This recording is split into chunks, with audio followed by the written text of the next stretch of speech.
Hey everybody, this is Eric Worre and welcome to networkmarketingpro.com.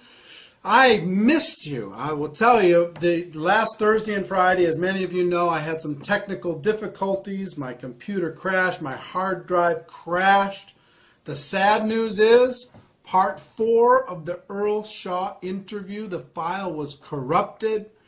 So, people are working to try and recover it. So I don't have part 4 for you today.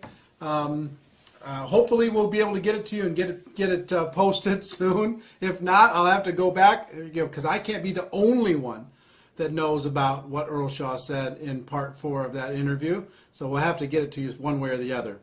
But today, to make up for that, I want to give you something that is a jewel, something that if you use it, you will get great results, and if you don't use it, you just won't get as good a results. So many people, at the end of a presentation, they just don't know what to do. They talk to their prospect. The prospect takes a look at a videotape, or they listen to an audio tape, or they go through a presentation, or they sit in a meeting in somebody's home, or they go to a hotel, and at the end of the meeting, then they don't know what to do. They're like, what did you think? And the person says, well, I don't know. And they say, okay, well, call me. And people just leave. And what people are really looking for at that moment in time is some leadership. And I'm resistant to exact verbatim scripts. I'm very resistant to that because people never say what they're supposed to say. But I will tell you this. The power of asking questions is an awesome force. The power of asking questions, number one, and acting as a consultant in a consultant posture, in a consultant mindset, is the second most important thing. So if you're acting as a consultant to try and help them get to a result that will help them, then you're going to get better results. If you act as a salesperson, pitch, sell, and you're not asking any questions, you're just giving the facts, you just keep talking and talking and talking, you're going to have trouble, a lot of trouble, at the end of a presentation. So this is a 4-question process that I've used for 15 years that works unbelievably well. And I've trained a lot of people to use this, used it for a long time, and it's just a remarkable, simple, little consultant-based, question-based process at the end of any presentation. And it goes something like this. Question number 1 to Bob, if I'm talking to Bob. Bob, based upon what you just saw, if you were to get started in this business on a part-time basis, about how much would you need to earn per month in order to make this business worth your time? And then just wait for the answer. So I'm not invested in the answer that Bob gives me. Bob's answer is his answer. So, Sue, if you were to get involved, based upon what you've seen, if you were to get involved in this business on a part-time basis, about how much would you need to earn per month in order to make it worth your time? And then just wait for the answer. And let's say they say $2,000 a month. Fantastic. Whether they say $2,000, $5,000, $10,000, $500, it doesn't matter. Sometimes you're selling a $10,000 a month opportunity when all they want to buy is a $2,000 a month opportunity. That's what they're looking for. Sometimes you oversell it by making it too high, and sometimes you undersell it by making it too low. This business can be very flexible. This profession can be very kind of flexible for different people, for different circumstances, but you can make it rigid sometimes. Oh, you can make $1 million a year. Like we talk about people who make $1 million a year on Network Marketing Pro. We don't talk about the people who are making $1 million a year just because we're trying to sell only that. All I'm saying is if you're making $1 million a year or better, that's kind of it's a big dividing line. I mean, you really have to know your stuff in order to be able to make that kind of money.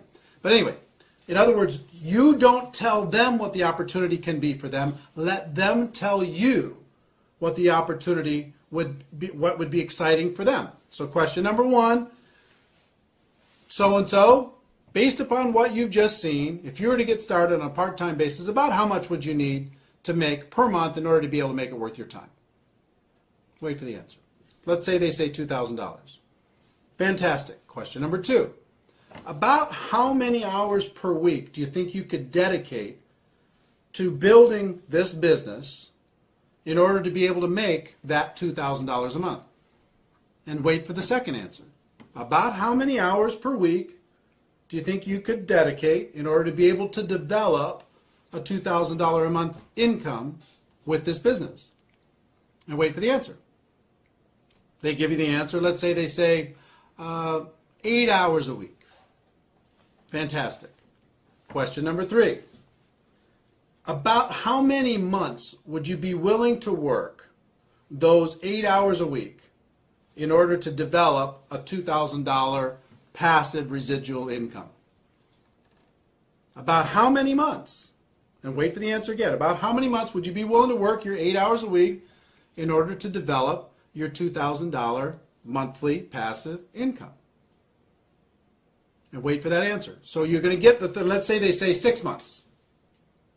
Then, and sometimes you're going to get unreasonable expectations. But let's say they say 6 months, which is reasonable. Depends on your opportunity. And again, I'm talking generically here. It's very difficult to get specific inside of any one company or any one opportunity. But let's say that that's reasonable inside your company. If someone were to be dedicated, working 8 hours a week for 6 months, focused time, and they were very coachable, that they could develop a $2,000 monthly income. Okay, let's say that that was reasonable. If it's reasonable, then you go to question number 4. Let's say it's not reasonable for a second. Let me go, and just say, because this will happen. Let's say you ask question number 1. They'd say $10,000. I'd like to make $10,000. That's what I'd need in order for this to be worth my time. How many hours would you be willing to commit to do that? I'd be willing to commit 2 hours a week. And how many months would you be willing to commit 2 hours a week? I'd be willing to commit 2 months. Then as a consultant, if you're in a consultant mindset, what do you need to do?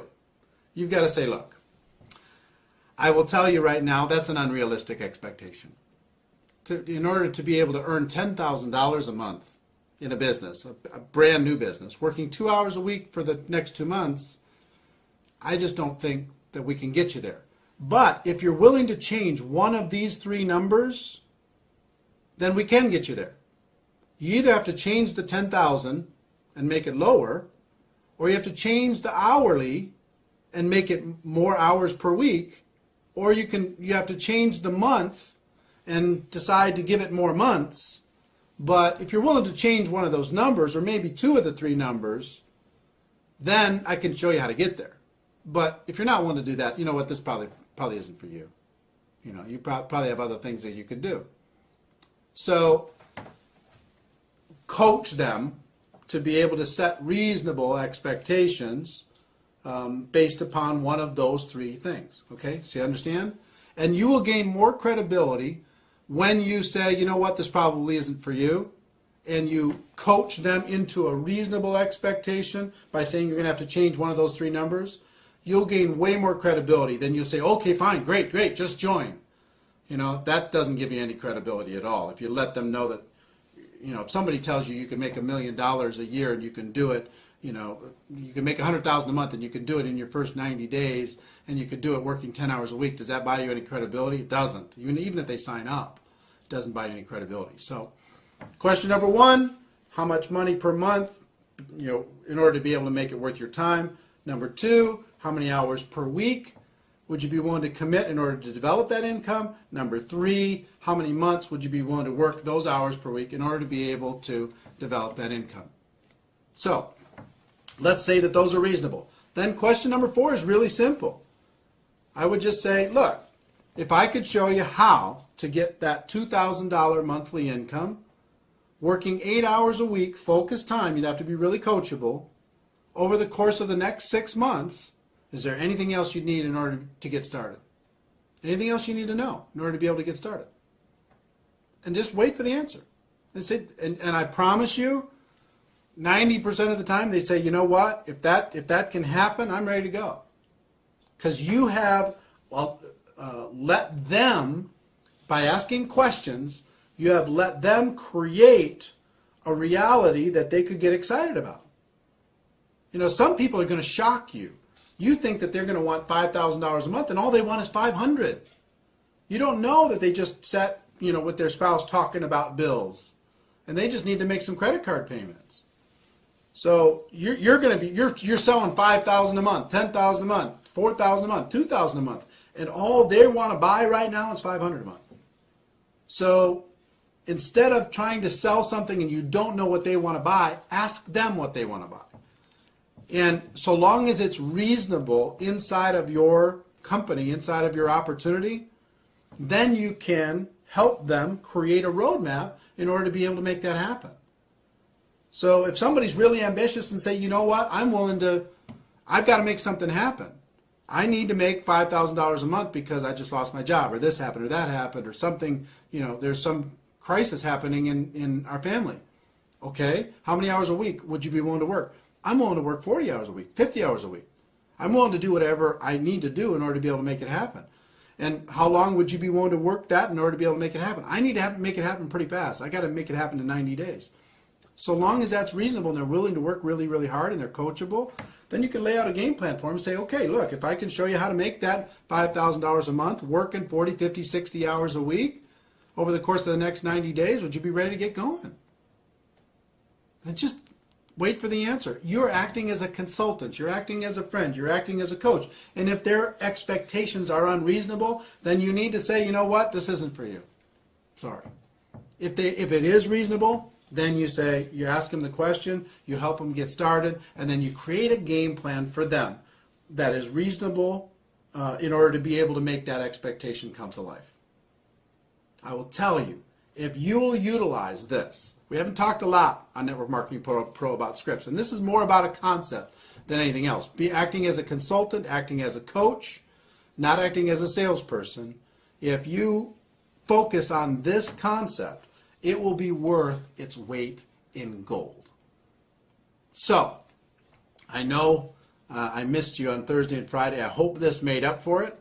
Ladies and gentlemen, I will tell you this. My wish for you is that you decide to become a network marketing professional, that you decide to go pro. It is a fact that we have a better way.